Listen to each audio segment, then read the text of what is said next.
What is going on, guys? I know today we're gonna kind of get into a little bit of a touchy subject, but I promise you it has a happy ending. And I know that you're already thinking that this title is clickbait, but no, I'm 100% serious.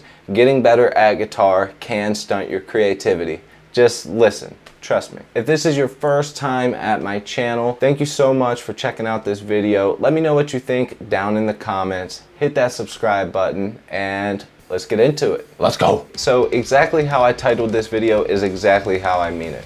Getting better at guitar ruined and stunned my creativity. And let me explain. In no way, shape, or form am I saying that you should not practice guitar. In fact, it doesn't really make any sense to play guitar if you don't plan on trying to at least learn a song or learn a little diddly you heard on the radio. But with that said, something I've noticed along my journey and all of my musicians friends' journey is that once you've reached that point of you can hear something on the radio and play along with it or come up with a little pop solo, and once you reach this point, you start to wander into the never-ending abyss of learning scales, positions, picking styles, all of the different variants of these things that make up the guitar as an instrument. Maybe a little bit of music theory with it, but here's where it gets weird. After getting to that pinnacle of finally being seen as a great guitarist from friends and family, you sort of start craving more than just playing power chords or playing one-string solos. So then you start getting to the point where you learn the E minor scale all up and down. You learn the A minor scale, the A major scale, whatever it may be. And then it gets weird because now all of a sudden, you know how to play scales. Oh my God, you know how to play scales now.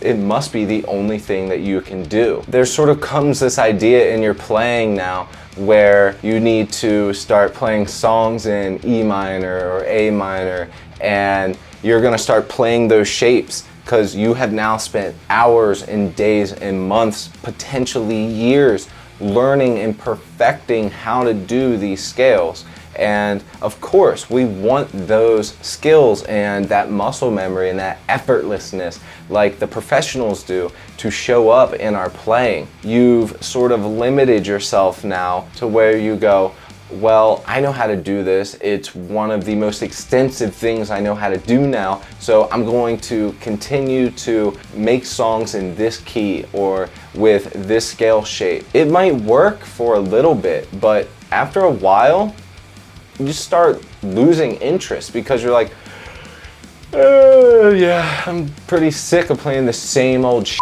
And that's where you have to start making a change, and you sort of need somebody to sort of knock some sense back into you and be like, hey dude, remember when you first started playing guitar, the power chords were sick. We were down with the power chords. We were down with the D beat. It's not all about having the most articulate and perfected performance that you've ever seen when you play guitar. It is about the songwriting, it's about the creativity, and especially if you're in a band, it's all about being together with one another, having fun, and just making a killer performance on a record. So yeah, I'm just saying that, you know, we sort of involuntarily push ourselves into playing the proper way now that we know how to play a couple scales. And I'm sorry, but I have not, and a lot of other people have not reached that point. And you know, I want to sort of give you an example of this, something that especially all metalheads can relate to. Now, remember back when you first learned how to do a pinch harmonic? Yeah, you wouldn't stop doing them. Every song had to have it. Every other note you played had to have a pinch harmonic. What about with Floyd Roses? You get a Floyd Rose, all you want to do is this with a Floyd Rose. And no, I'm not doing this, I'm doing this. Relax, people. The same thing goes for these scales and these picking patterns. You learn these things, and then it's the only thing that you can do. And that's good that you're practicing, that's great, but you can't let that stop you from wanting to write. I would say 90% of guitar players started playing guitar because they heard a song or a rhythm or a solo or a chorus, it might even be vocally, that they loved, and they were like, you know what, I want to get into this somehow. How the do I get into this? What is this sound that I'm listening to? It's a guitar? Holy shit, give me a guitar. You know, it's just like, remember why you started playing guitar. Did you start? I mean, maybe you did. Maybe you started playing guitar just so you could wank off, and that's great. People love that shit.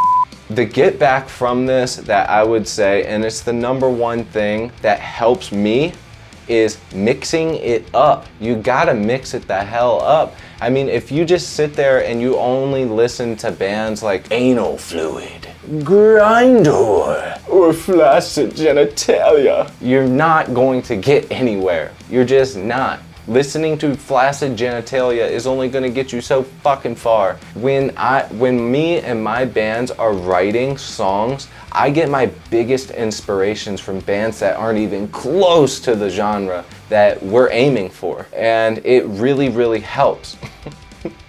Just imagine my favorite band is Anal Fluid. So yeah, guys, I'm not saying don't learn scales or picking patterns or whatever you're trying to learn. It's just, if you learn these things, remember to use them as a variety. So yeah, guys, I hope that this video can at least help one person get out of their creative rut. I'm just saying, simply, mix it up. Thank you guys so much for watching. I'll check you later. Peace.